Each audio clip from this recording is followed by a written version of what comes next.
The Bombay High Court today will pass orders on actor Rhea Chakraborty's bail plea. Rhea Chakraborty has been in jail since the 9th of September after the anti-drugs agency, the Narcotics Control Bureau, arrested her and accused her of being part of a drug cartel. The agency has been conducting a probe into the prevalence of drug usage in the film industry after the death by suicide of actor Sushant Singh Rajput in June this year. Apart from Rhea, her brother and other accused have also applied for bail, and the court will pass orders on their bail pleas as well. Well, let's go across to NDTV Saurabh Gupta, who's been tracking all these developments. And finally today, Saurabh, we will know whether Rhea Chakraborty will get bail. This entire case has taken so many twists and turns. It all started with the investigation into the death of Sushant Singh Rajput by the CBI, the Enforcement Directorate, and then the Narcotics Bureau, and actor Rhea Chakraborty finally arrested and accused of being part of a drug syndicate.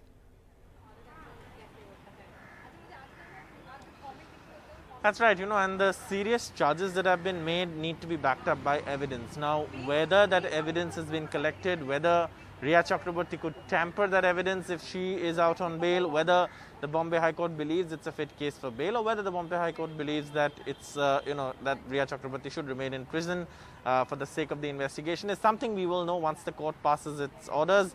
The arguments have been heard, and in this case, Rhea Chakraborty's lawyers have argued that Section 27A, which deals with drug cartels, which deals with illicit trade, has been applied without the application of mine.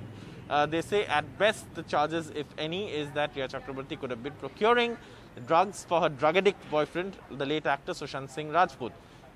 Now, after that, obviously, the NCB investigations have led to the theory that Rhea Chakraborty was part of some sort of cartel, something that needs to be backed up by evidence. And the NCB says that their investigation is in progress, which is why she should remain in jail. The special NDPS court, which is the anti-drugs court, had extended her judicial custody, but the Bombay High Court has heard her bail plea. It had reserved its orders, and it's likely to pass orders today. And once the orders are passed, we will know whether Rhea Chakraborty gets bail or she continues to remain in jail.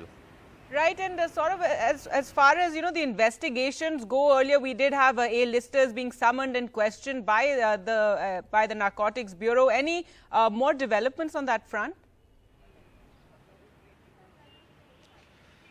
Well, the investigation is in two cases. There were two cases, and once the Enforcement Directorate, which was investigating money laundering charges, because remember, Sushant's family had alleged that 15 crores was siphoned off.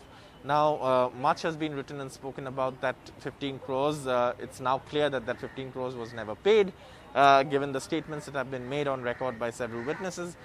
But, while they were investigating that money laundering case, the Enforcement Directorate apparently found some alleged drug chats on Rhea's phone, which they passed on to the Narcotics Control Bureau, based on which a case was registered, 1520. Then, of course, the Narcotics Bureau arrested some people from drug peddlers in Mumbai, and another case was registered. Rhea Chakraborty's arrest has happened in case 1620, which was the new case. The Enforcement Directorate's handing over of evidence leading to the case was 1520, in which investigations are on, in which, several A-listers from the film industry have been called in for questioning. That includes Deepika Padukone's, and others. And her, manager Karishma Prakash, but it's in 1620 that Rhea Chakraborty has been arrested, and she has applied for bail in the Bombay High Court. All right, Saurabh, thanks so much for joining us with those details.